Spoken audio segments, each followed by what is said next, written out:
Okay, so here we have it, everybody. Welcome to the program. This is Business Morning, Friday, the 15th of September. And of course, today, the Nigeria National Bureau of Statistics releasing the August inflation data. So let's just take you through what we have at the moment. We've seen a number of forecasts that inflation will trend lower, and that seems now to be the case. But of course, this is a little bit of a bittersweet data in this report that the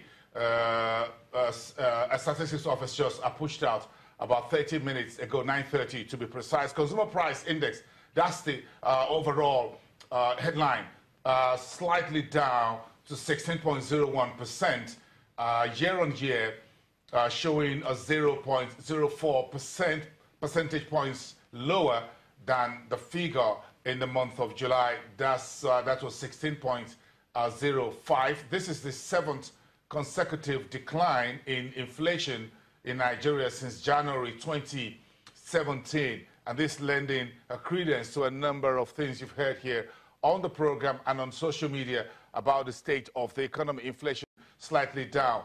But let's continue to unpack this for you. The headline index was about 0.24% lower than the previous month. Then you can see the food inflation, which is the food price inflation, which is always the sticky point, declined marginally, 0.03% to 20.25% year on year versus 20.28% previously. The food sub index was at 1.14% in August. That's down 0.38 percentage points from 1.52% recorded in July. And then you have the all items but less farm produce, or what you call the core sub index, which excludes the prices of very volatile agricultural produce, is in 0.10% to around 12.30% from 12.2% earlier. And that shows an increase there of about 0.1% in the core sub index. This will be a very crucial point in this particular data for the Central Bank Monetary Policy Committee meeting, committee starting their meeting on Monday with an announcement and a live coverage of that on Tuesday the 19th. The core inflation is what the Central Bank always look for, and that was up 0.1% in the month of August. That will be very crucial for decisions next week. Meantime, the core sub index was at 0.93% last month, 0.07%, less than 1/10, lower than 1% posted in the month of July. Now, if you stick a bit for a second, you find that this is where, for those of you who live in cities, where I live, and those who live in the rural parts of the country, this is a bit of a divergence where the bittersweet is.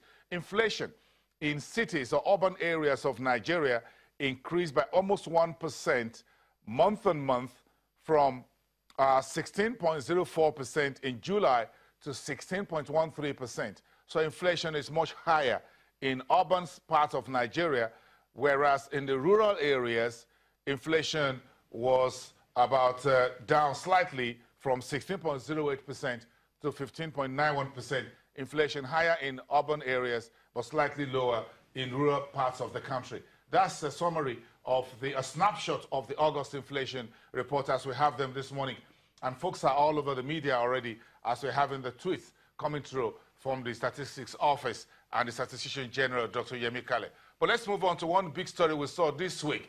The Vice President announced, Professor Yemi Osinbajo announced, that the two international airports, the two main gateways for the country, the Murtala Mohammed International Airport in Lagos and the Abuja Nnamdi Azikiwe Airport, has secured the approval of the Federal Executive Council for concessioning to private operators.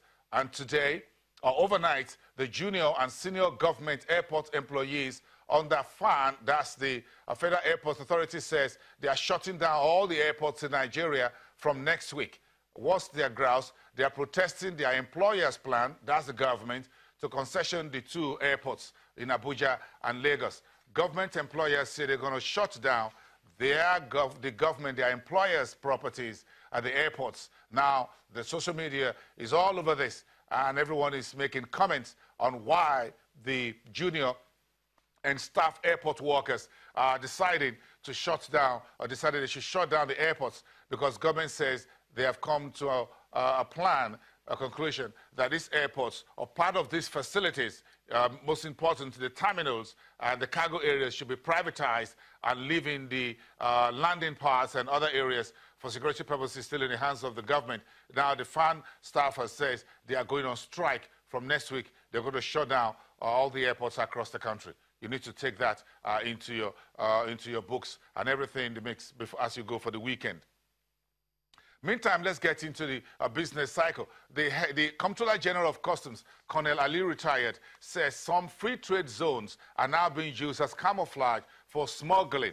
That's what the head of the customs says. And he says some unscrupulous individuals or companies are setting up dummy companies in some of the export free trade zones, what they call the FTZ, and using them to smuggle in particular, rice and other consumables, and says this is posing serious challenge to the operations of the customs service. Remember, the customs are not in the free trade zones. That's why it's called free trade zones. Now, the customs official says some of these zones are now being used. We have about 3 dozens of free trade zones across the country, all the way from Warri to Lagos and Kano and elsewhere in Calabar, and says some of them are now being used as staging posts for smuggling in and out of the country.